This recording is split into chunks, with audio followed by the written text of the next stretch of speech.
Eric Cantona, Manchester United.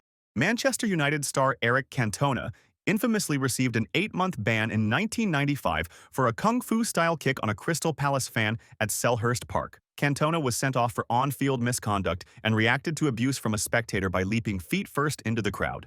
The incident caused a media storm, made worse by his bizarre "seagulls follow the trawler" comment in a later press conference. The incident damaged Cantona's image, but he returned the next season to help United win the league, cementing a complex legacy despite the club's initial shock and his court sentence of community service. Paolo Di Canio, Sheffield Wednesday. In September 1998, Sheffield Wednesday's Paolo Di Canio earned an 11-match ban for shoving referee Paul Alcock to the ground after being shown a red card. The fiery Italian's reaction, a push that sent the official tumbling, was caught on camera and widely condemned. Di Canio was fined and left English football shortly afterward, not returning until a later stint at West Ham. The ban signaled the FA's zero tolerance for assaults on officials, and Sheffield Wednesday distanced themselves from the incident, which became an enduring image of player misconduct in the Premier League era. Luis Suarez, Liverpool. Luis Suarez had multiple high-profile bans at Liverpool. In December 2011, the Uruguayan striker received an 8-match ban and fined £40,000 for racially abusing Manchester United's Patrice Evra. Liverpool's public showed support of Suarez with players wearing T-shirts backing him, a move that drew heavy criticism. In April 2013, Suarez was then handed a 10-match ban for biting Chelsea's Branislav Ivanovic during a league game. This second bizarre offense sidelined him for the season's end and start of the next. These incidents tarnished Suarez's reputation globally, with media branding him as a repeat offender, and contributed to Liverpool later accepting a lucrative transfer offer amid the controversy. Joey Barton, Queen's Park Rangers, Burnley. Joey Barton accumulated a notorious disciplinary record. As a QPR player in May 2012, he received a 12-game ban after a red card meltdown on the season's final day. Barton elbowed Carlos Tevez, kicked Sergio Aguero, and even attempted to headbutt a third player, causing an on-pitch fracas. Later, as a Burnley midfielder, Barton was banned 18 months in 2017 for betting on over 1,200 football matches, including some he played in. This lengthy FA suspension at age 34 effectively ended his playing career. Barton's bans led to extensive media commentary on his troubled career, and Burnley released him, reflecting a club's reluctance to be associated with repeated misconduct. Rio Ferdinand, Manchester United. In 2003, Rio Ferdinand, then the world's most expensive defender at Manchester United, missed a scheduled drug test and was punished with an 8-month ban. The ban, imposed in January 2004, caused Ferdinand to miss the remainder of the season and England's Euro 2004 campaign. The case was highly publicized, highlighting strict enforcement of anti-doping rules. Ferdinand insisted it was a mistake after he later passed a test, but the FA made an example of him. The club and fans were supportive, but the incident was a black mark on his career, reminding all players that even a testing lapse carries severe consequences. Adrian Mutu, Chelsea. Adrian Mutu, a Chelsea forward, was given a 7-month ban in 2004 after testing positive for cocaine. Chelsea immediately terminated the Romanian's contract in October 2004 following the failed drug test. His case became a saga, and he never rediscovered his early career form. Mutu engaged in a years-long legal battle after FIFA ordered him to pay Chelsea compensation for breach of contract. The ban and sacking garnered huge media attention, effectively derailing Mutu's Premier League career. Though he later resumed playing in Italy, the incident is remembered as a cautionary tale of how off-field misconduct can ruin a promising career. Mark Bosnich, Chelsea. Former Aston Villa and Manchester United goalkeeper Mark Bosnich received a 9-month worldwide ban in 2002 to 2003 for testing positive for cocaine. Playing for Chelsea, the Australian failed a drug test in September 2002, and in April 2003, the FA suspended him from all football until the end of the year. Chelsea sacked Bosnich, and he never played in the Premier League again. The key events included Bosnich's struggles with personal issues and subsequent attempts at rehabilitation. The case proved that high-profile clubs would sever ties over drug abuse, and it effectively ended Bosnich's top-level career amid widespread media coverage. Abel Xavier, Middlesbrough. In November 2005, Abel Xavier of Middlesbrough became the first Premier League player found using performance-enhancing drugs. After a UEFA Cup match, the Portuguese defender tested positive for Dianabol, an anabolic steroid. He was promptly banned for 18 months from all football. Middlesbrough enforced a zero-tolerance policy, with the chairman stating Xavier would never play for the club again.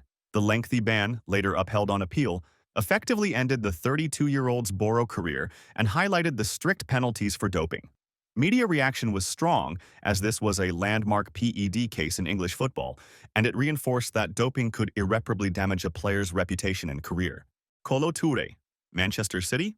Kolo Toure served a 6-month ban in 2011 after testing positive for a banned substance found in diet pills. Toure admitted he had taken his wife's slimming tablets, inadvertently ingesting a prohibited diuretic. The FA Disciplinary Commission imposed the suspension but accepted it was not performance-enhancing doping, backdating part of the ban. Toure missed the run-in of City's season, including an FA Cup triumph, but returned to action in September 2011. The club fined him 6 weeks' wages but stood by him. The incident's fallout was relatively restrained. It was seen as a cautionary tale about supplements, and Toure rehabilitated his career at City and later Liverpool. Ivan Toney, Brentford. Brentford striker Ivan Toney was hit with an 8-month ban in May 2023 for breaching the FA's betting rules. Toney admitted to 232 betting violations, including bets on matches. This led the FA to suspend him from all football until January 16, 2024. He was also fined £50,000. The ban stunned many observers, given Toney had just broken into the England squad. Key events included an FA investigation since 2022 and Toney's public statement of disappointment. The impact was significant. Brentford lost their top scorer for half a season, sparking debate about football's relationship with gambling. Toney vowed to return strong, while the case fueled discussions on whether football's heavy reliance on betting sponsorships is hypocritical in light of harsh player sanctions. John Terry, Chelsea.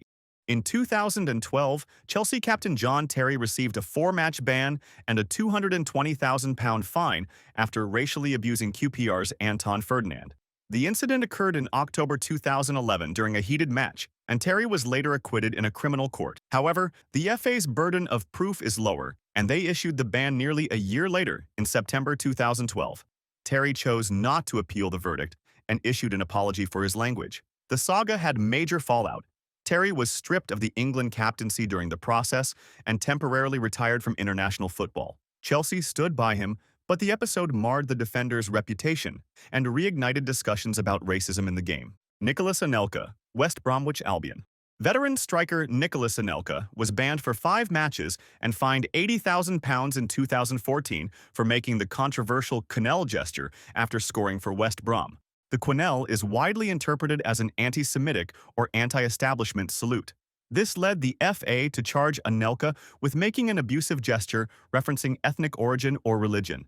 An independent commission found that Anelka was not himself anti-Semitic, but still imposed the minimum 5-game ban under new anti-discrimination rules. West Brom suspended Anelka immediately, and he left the club by mutual consent before the ban was served. The incident sparked intense media debate on free expression versus racism, and the club faced sponsor backlash. Anelka's reputation in England suffered, and the case set a precedent for how social or political gestures are treated under FA misconduct rules. Vinnie Jones, Wimbledon. Vinnie Jones, the notorious Wimbledon hardman, received a 6-month FA ban plus a hefty fine in 1992 for off-field misconduct, specifically for starring in and glorifying violence in a football video titled Soccer's Hard Men. In the VHS release, Jones gleefully detailed brutal challenges, which led the FA to charge him with bringing the game into disrepute. This early Premier League-era ban sidelined Jones during his time at Chelsea and signaled a strict stance against celebrating foul play. The key event was the FA's unprecedented punishment for speech rather than an in-game act. Jones eventually returned to play, but the ban dented his career momentum. It also enhanced his goon persona in the media, even as it warned other players against publicly endorsing violence in football. Ben Thatcher, Manchester City. Ben Thatcher was given an 8-match ban in 2006 for a vicious elbow that knocked out Portsmouth's Pedro Mendes. During a Premier League match, Thatcher smashed his forearm into Mendes's face at high speed, leaving the opponent unconscious. Incredibly, the referee only showed a yellow card at the time, but public outcry and video replays prompted action. City had already suspended Thatcher internally, and the FA charged him with serious foul play. They extended the suspension to 8 games with a further 15 matches suspended for 2 years. Police investigated, but no charges were filed. The ban's impact was severe.